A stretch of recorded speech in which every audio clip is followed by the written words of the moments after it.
మీ fashion అవసరాలను నెరవేర్చే తెలివైన ఎంపికల గురించి తెలుసుకోండి. పూర్తి వివరాలకు చదవండి రేపటి సాక్షి దినపత్రిక.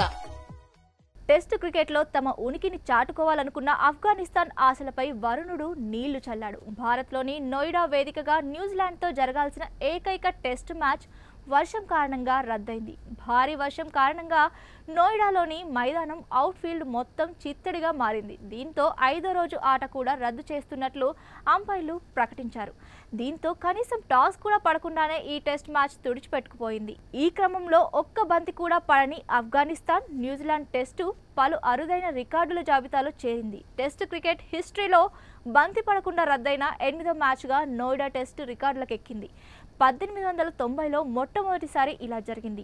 మాంచెస్టర్ వేదికగా జరగాల్సిన ఇంగ్లాండ్ ఆస్ట్రేలియా మ్యాచ్ రద్దయింది. ఆ తర్వాత 1930లో ఆస్ట్రేలియా ఇంగ్లాండ్, 1970లో ఆస్ట్రేలియా ఇంగ్లాండ్, 1989లో న్యూజిలాండ్ వర్సెస్ పాకిస్తాన్, 1990లో ఇంగ్లాండ్ వర్సెస్ వెస్టిండీస్, 1998లో పాకిస్తాన్ వర్సెస్ జింబాబ్వే, 1998లో భారత్ వర్సెస్ న్యూజిలాండ్ టెస్టులు కనీసం టాస్ పడకుండానే రద్దయ్యాయి. ఇప్పుడు 26 ఏళ్ల తర్వాత న్యూజిలాండ్ ఆఫ్ఘనిస్తాన్ టెస్ట్ మ్యాచ్ ఈ జాబితాలోకి చేరింది. ఇక ఆసియాలో వర్షం కారణంగా రద్దయిన తొలి టెస్ట్ మ్యాచ్ మాత్రం ఆఫ్ఘనిస్తాన్ న్యూజిలాండ్ కావడం గమనార్హం. ఆసియాలో 91 ఏళ్ల టెస్ట్ చరిత్రలో ఈ విధంగా ఎప్పుడూ జరగలేదు.